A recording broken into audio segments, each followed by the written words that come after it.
Dari segala karunia berharga, satu ku tahu, ku yakin teguh, Yesus Tuhanku, Kau paling berharga, paling utama dalam hidupku. Ikut Tuhan, taati firman-Nya, percaya dan andalkan janji-Nya.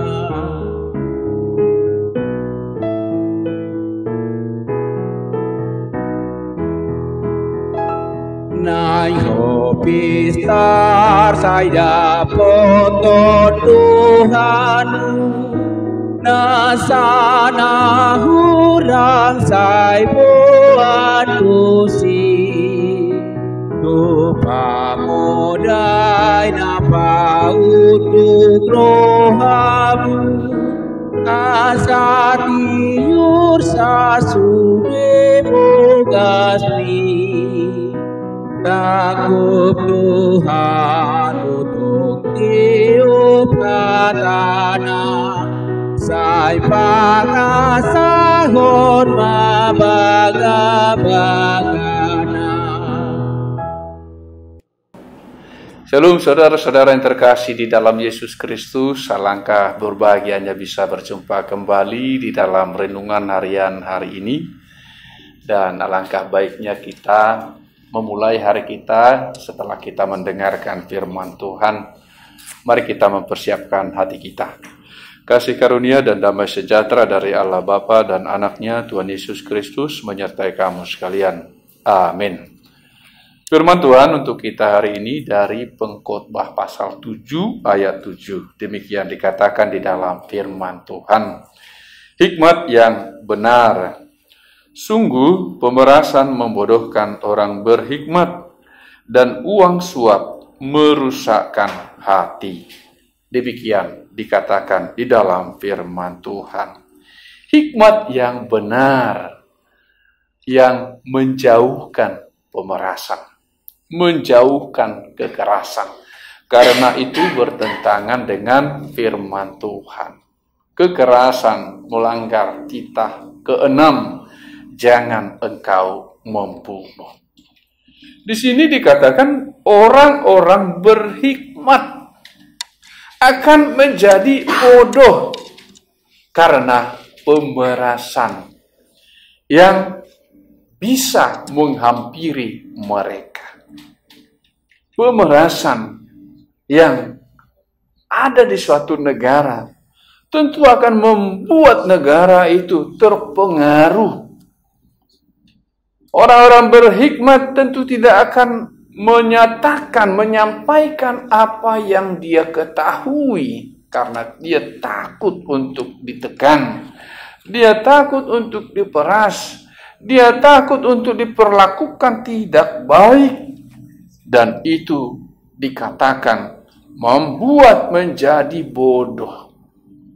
Karena kekerasan atau pemerasan akan membatasi seseorang untuk beraktivitas, berkreasi, menemukan hal-hal yang baik, hal-hal yang baru, yang bisa saja tidak sesuai dengan apa yang diinginkan oleh orang-orang yang berkuasa pada masa itu. Dan juga dikatakan tentang uang suap. Uang suap merusakkan hati. Kita tidak boleh memberikan suap untuk mempengaruhi keputusan-keputusan di dalam pengadilan. Itu akan merusakkan hati. Orang yang menjadi korban tentu akan merasakan bagaimana ketidakadilan itu terjadi hanya karena uang, hanya karena kekuasaan, hanya karena ada hubungan dari pemutus keputusan itu dengan orang yang menerima kemenangan atau yang menang di dalam kasus itu. Semuanya akan rusak. Orang yang menyuap juga hatinya menjadi rusak. Orang yang disuap juga hatinya menjadi rusak. Orang yang merasakan akibat buruk dari suap itu juga hatinya menjadi rusak. Pemerasan dan suap itu bukanlah hikmat yang benar. Ketika kita hendak melakukan hal yang baik, tidak perlu dengan kekerasan, tidak perlu dengan hal-hal yang membuat orang tertekan. Masih banyak cara-cara yang lain agar mereka dapat menerima keputusan itu dengan baik. Untuk mencari, yaitu penghasilan, kita tidak perlu melakukan pemerasan. Untuk rezeki ataupun keuangan kita, tidak perlu kita melakukan pemerasan, pemaksaan dengan kekuasaan yang dipunyai oleh kita atau yang kita miliki, agar kita dapat memeras orang lain. Itu juga tidak bisa kita lakukan, karena itu bukan hikmat yang benar. Itu bertentangan dengan firman Tuhan.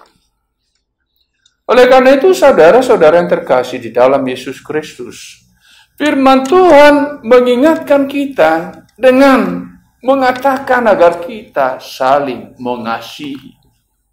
Agar mengasihi sesama manusia seperti diri kita sendiri. Ketika kita ingin memiliki penghasilan, tentu orang lain juga harus atau perlu memiliki penghasilan. Ketika kita punya kuasa, itu tidak bisa kita lakukan atau itu tidak bisa kita gunakan untuk mencari keuntungan diri kita sendiri dan merugikan orang lain yang juga membutuhkan penghasilan. Kita tidak boleh memeras tenaga orang lain, memeras uang orang lain, dan bentuk-bentuk apapun itu tidak dikehendaki oleh Tuhan. Tetapi kita diingatkan, tidak hanya memikirkan kepentingan diri kita sendiri, tetapi juga memikirkan kepentingan orang lain, mengasihi orang lain, sesama manusia, seperti diri kita sendiri. Ketika mereka lapar, tentu kita bisa menolongnya dengan memberikan makanan. Ketika mereka haus, tentu kita bisa menolongnya dengan memberikan minuman, tanpa harus menyalahgunakan kesempatan itu untuk memeras mereka dengan cara-cara yang mungkin menurut masyarakat pada masa itu, di tempat itu hal yang lazim. Tetapi ketika itu sudah bertentangan dengan firman Tuhan, maka itu harus kita hentikan. Saling bertolong-tolonganlah, saling mengasihilah. Hendaklah kita jujur, hendaklah kita adil di dalam memutuskan suatu keputusan. Terlebih di dalam pengadilan, harus dengan seadil-adilnya. Keputusan tidak bisa diubah hanya karena ada pemberian dari orang lain atau pemberian seseorang agar hukum itu diubah. Itu tidak bisa kita lakukan. Tuhan tidak berkenan dengan tindakan-tindakan yang demikian. Saudara-saudara yang terkasih di dalam Yesus Kristus, mari kita pada saat ini, ketika kita sedang ada dalam kedudukan pengambil keputusan, ambillah keputusan yang adil. Ketika pada saat ini kita memiliki kuasa yang besar. Biarlah itu untuk menolong mereka yang membutuhkan pertolongan kita. Bukan memeras mereka, bukan menekan mereka yang lemah, tetapi menolong mereka agar mereka bangkit, agar mereka dapat terbantu dengan berbagai persoalan yang mereka hadapi.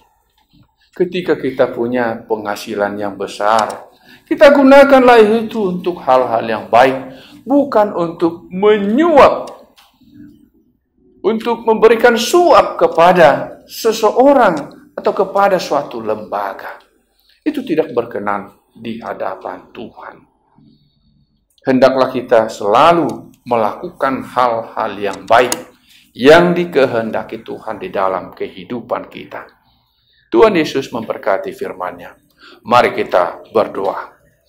Allah Bapa yang Maha Kuasa, Engkaulah ya Tuhan tempat kami untuk menyampaikan segala permohonan kami, untuk memohonkan kekuatan, sehingga kami dapat melakukan apa yang Engkau kehendaki di dalam kehidupan kami, termasuk untuk menolong sesama kami, mengasihi sesama kami, melakukan hal-hal yang baik. Kami perlu pertolongan-Mu, kami perlu kekuatan daripada Tuhan, agar kami dapat mengalahkan kejahatan dengan perbuatan yang baik. Tolong kami ya Tuhan, untuk berani bertindak dengan benar, melakukan hal-hal yang baik, melakukan hal-hal yang sesuai dengan firman-Mu, sehingga hidup kami ini berkenan di hadapan. Terima kasih Tuhan, di dalam Kristus Yesus Tuhan kami berdoa kepadamu. Amin. Kiranya kasih karunia Tuhan Yesus Kristus dan Allah Bapa dan persekutuan Roh Kudus menyertai kamu sekalian. Amin. Shalom saudara-saudara yang terkasih di dalam Yesus Kristus. Tuhan Yesus memberkati firman-Nya.